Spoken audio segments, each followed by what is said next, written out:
All right, so in the first segment, guys, we talked about adding and subtracting monomials. We're going to move on and talk about multiplying monomials, okay? So we're talking about those still, those same groups here. So when we're dealing with monomials, guys, we're going to have something that we call a product rule, okay? So a product rule goes with product, which means you're going to end up having to do what? Multiply. That's the operation that it's giving you. Okay, when you see product rule, that's the operation that it's giving you. It's telling you that you're multiplying within the problem, the expression, the equation. Okay, well, for monomials, it's a little bit different than just multiplying. Okay, because we're dealing with terms that are going to have exponents. Okay, so when you're looking at these guys, the product rule tells you that if you have two coefficients or two base numbers with an exponent, that you are going to add those two exponents together. So if you had an XA times XB, our product rule would tell us when you're multiplying those two together that you would add A plus B with your exponents. Okay? All right, so when finding each product, we've got here, my variables are the same. So we have an x squared and an x to the third. When you're multiplying those exponents together, guys, or those monomials, the product rule tells me that we would add the two exponents together. So that would be x. 2 plus the 3 would give me what? 5. Okay. All right, looking at number 18.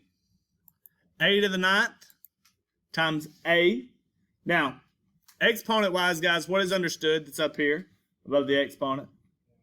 It is a 1, okay? It is a 1, so that is understood. Just make sure that you know that. It's understood that there's a 1 there.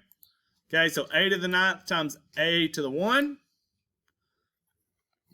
Add our exponents, that's going to give us A to the what? 10th. Okay? All right, looking at 19. We have W to the 7th times W to the 4th. That will give you W to the what? 11th. Okay?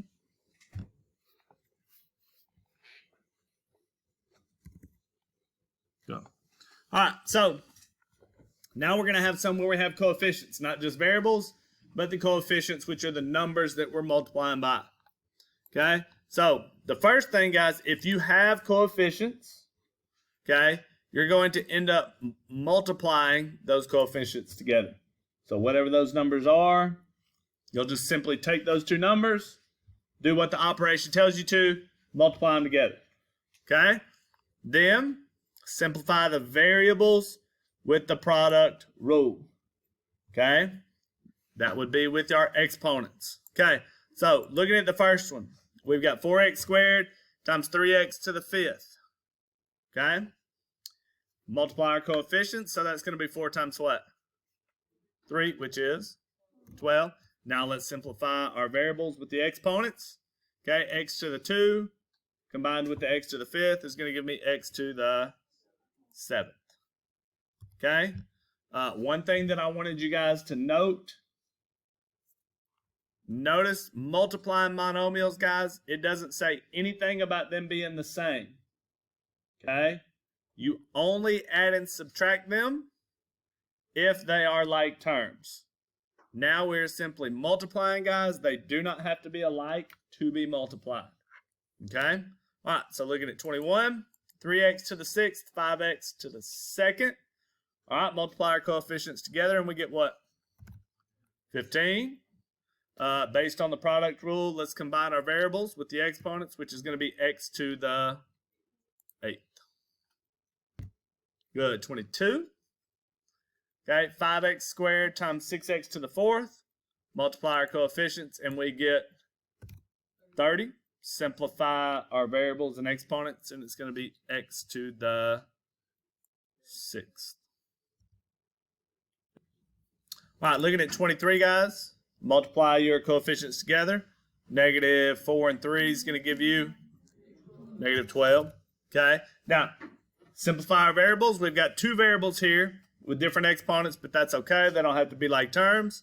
A to the 3rd and A to the 2nd is going to give us what? A to the I don't know where my toolbar went. There it is.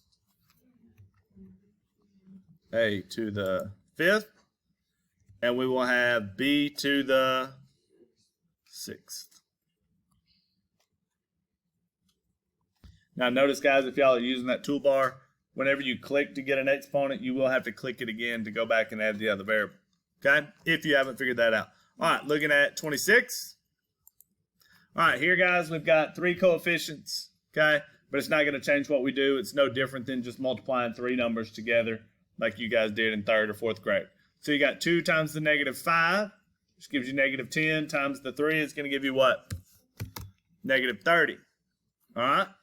Combine our variables together using the product rule, which tells us to add our exponents. You got y to the 2nd, y to the 3rd is going to give you y to the 6th. All right, we're going to skip down to 27. All right, here we've got 2 coefficients with a couple different variables and exponents here. Okay, but again, based on what we know, we're going to multiply the coefficients and then combine our variables using the product rule. Okay, so we've got 6 times 7 is 42. M and m squared is going to give me m to the what? 3rd. And then n and n to the 4th. Oop, that's not right. M to the 3rd, much better. And then that's going to give me n to the 5th. Good. Make sure that we combine those. Good. All right. 32. Got -6a squared b times 1/2 ab. Multiply our coefficients. -6 times 1/2 is? -3. -3. And then we've got a squared and a, which is going to give me a to the 3rd. And b to the, good. All right. Now, looking at 35, 36, 37, guys, treat those just like you would order of operations. Okay? Stop overwhelming yourself. Right now, I want you to stop overwhelming yourself. Okay? What 2 operations, no, just math operations. How many operations are there in math? Add, subtract, multiply, and divide. Okay? There are other processes that we can take, but those are the 4 basic operations. What 2 operations do you see here in 35? Multiplication and addition. Okay? So follow those. The first thing you're going to do is simplify those is with multiplication here and multiplication here. And then, if they can be combined, all you'll do is what? Add them. Okay? All right, same here. Simplify with your multiplication on each side of the subtraction sign. And then if you can combine them, you'll simply subtract them.